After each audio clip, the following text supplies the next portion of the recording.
आजकल एक ज्वलंत प्रश्न ये है कि हम लोग अपने परिवारों में अलग अलग क्यों हो रहे हैं, टूट क्यों रहे हैं, हम लोग क्यों बिखर रहे हैं। तरह तरह के प्रश्न इनसे जुड़े हुए हैं और उत्तर हम जिस भी अवस्था में हैं उसके हिसाब से, अपने हिसाब से बताने का प्रयास करते हैं। यदि हम अपने परिवार में छोटे हैं तो भी अपने पक्ष की बात करेंगे, और यदि हम बड़े हैं तो भी अपने ही पक्ष की बात करेंगे। मैं आपको एक किस्सा सुनाती हूँ।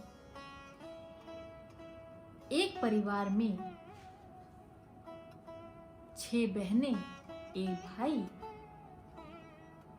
और एक पिता जिसने बहुत ही प्रयासों से अपने बच्चों को पाला, लेकिन अनफॉर्चुनेटली उनको लकवा मार गया और वे बिस्तर पर आ गए।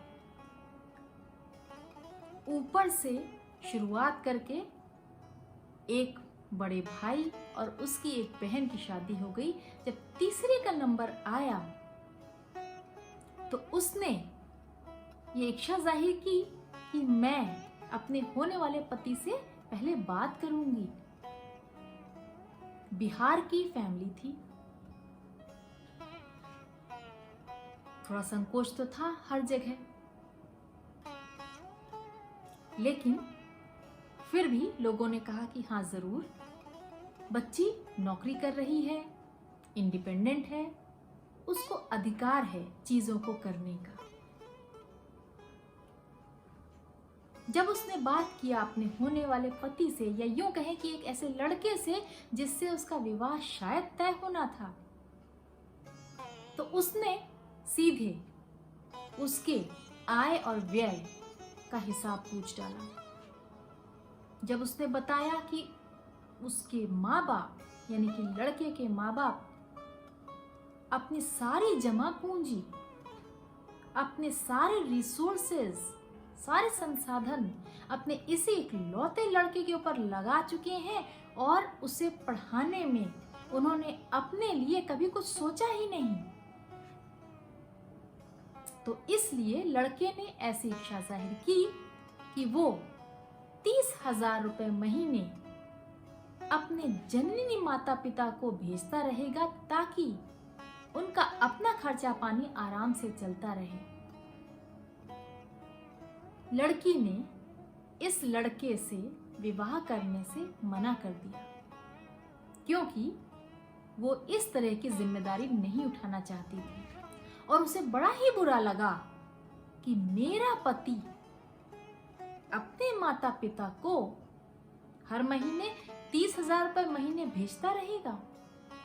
यहाँ पर सोचने की ये बात है कि लड़का और लड़की दोनों मिलके कमाते, शायद दोनों 1-1 लाख रुपए कमा रहे होते। 1,70,000 तो आपकी गृहस्थी के लिए बचता, आपको उसमें भी कमी पड़ रही थी। और वहां पर ऐसे व्यक्ति जिन्होंने अपना पूरा जीवन लगा दिया अपने बच्चे को बनाने के लिए निस्वार्थ भाव से, उनको 30,000 रुपए महीने भी खर्च करने का अधिकार नहीं था।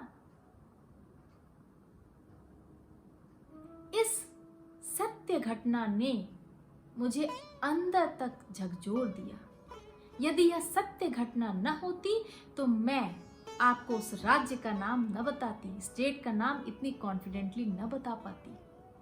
अब सोचने की बात यह है कि जब लड़की के परिवार की दशा ऐसी है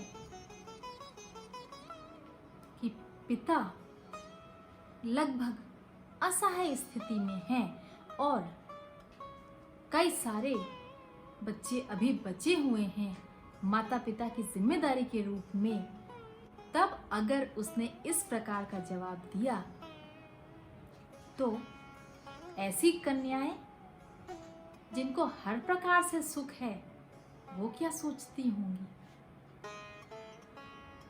और दूसरी बात ये है कि क्या ये अपने पिता के लिए नहीं करेंगी? अवश्य करेंगी। साथ ही इनका यह भी प्रयास रहेगा कि मेरे पति भी जी जान से एक पुत्र की भांति मेरे माता पिता को सहारा दें और उन्हें अपने घर में भी रखें, उनके ऊपर अपने संसाधन भी खर्च करें। मैं आपको दूसरा किस्सा सुनाती हूँ चंडीगढ़ का। जी हाँ, एक बहुत ही मॉडर्न शहर माना जाने वाला एक नया नया बसा हुआ शहर है। इसमें लोग जगह जगह से आकर के जुड़ रहे हैं, अपनी लाइफस्टाइल को बहुत अच्छा कर रहे हैं। हिमाचल की एक लड़की, उनका विवाह 27-28 वर्ष की उम्र में हुआ, यानी कि अच्छे परिपक्व हो जाते हैं उस समय तक। उनके सास ससुर इनके साथ यहाँ पर नहीं रहते हैं, वे हिमाचल में ही कहीं रहते हैं। कभी कभी जब उनके राधा स्वामी सत्संग की कोई मीटिंग होती है या फिर उनको अपने पुत्र को देखने मात्र का मन होता है, यहाँ पर 1-2 दिन के लिए आ जाते हैं। उस गृहस्थी में 3 लोग परमानेंट रहते हैं, एक लड़की, उसका पति और लड़की का भाई, जिसके लिए लड़की जी जान से प्रयास करती रहती है कि किसी तरीके से मैं उसकी सारी रिक्वायरमेंट्स पूरा कर दूं। वो लड़का जो कि इंजीनियरिंग कर चुका है, उसके लिए बहुत प्रयासरत रहती है बहन, और जब तक अपने पति से झगड़ा भी करती है कि मेरे भाई की रिक्वायरमेंट्स आप क्यों नहीं पूरी कर पा रहे हो। वही सास ससुर के आ जाने पर अपने पति से पुनः झगड़ा करती है कि आपको दिख नहीं रहा कि मैं किचन में हूं, आप वहां पर बैठकर बात करोगे और मैं यहां पर खाना बनाऊंगी। आपने मुझे ऐसा समझा है कि मैं ऐसा करूंगी। पतिदेव बेचारे अपने 1-2 दिन के लिए आए हुए माता पिता को छोड़कर आकर अपने माता पिता के लिए भोजन की व्यवस्था करने लगते हैं। मेरा करबद्ध निवेदन है इन बहुत ही प्यारी सुकन्याओं से कि कृपया आप अपने मन से ऐसे विचार अलग कर दें कि जब आपकी लाइफ में कोई इंटरफेयर भी नहीं कर रहा है तब भी वो आपको नापसंद है, क्योंकि वो रिश्ता सीधे आपसे न लगकर आपके पति के माध्यम से, यानी कि आपका ससुराल बन करके लग रहा है। राधा स्वामी जो माता पिता थे, वे कभी नहीं टोकते थे कि आप कौन सा वस्त्र पहन रही हैं, क्या खाना खा रही हैं, किस तरीके से रह रही हैं। वे सिर्फ आते थे, आकर 1-2 दिन शांति से व्यतीत करके वापस चले जाते थे। उसमें भी यदि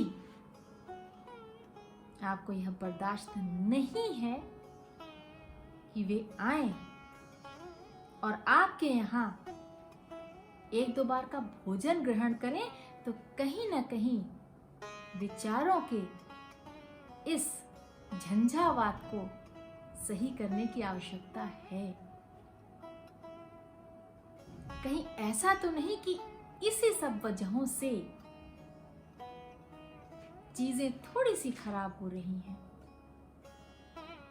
जब हम बेटी की भूमिका में रहते हैं तो हमारे विचार अलग हो जाते हैं। जब हम बहू की भूमिका में आने लगते हैं तो हमारे वही विचार अचानक से हमारा साथ छोड़कर चले जाते हैं और हम कुछ अलग तरह से व्यवहार करने लगते हैं।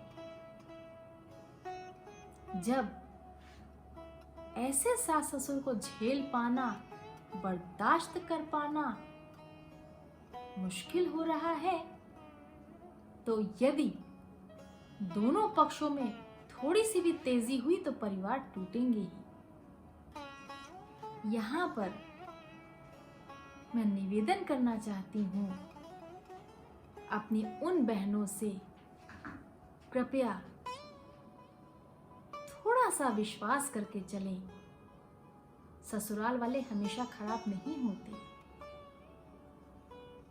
आपके पति आपका साथ दे रहे हैं, ये आपके लिए बड़ी खुशी की बात है।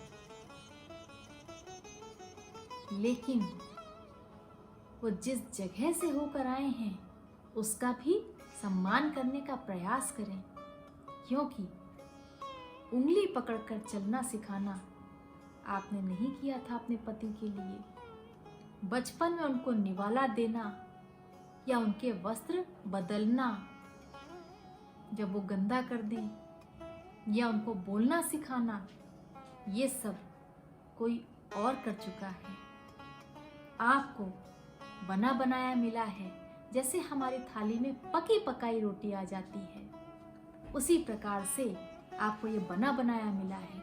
और यदि आज आप ऐसा समझेंगे कि इनकी सारी चीजें हमारी ही हैं,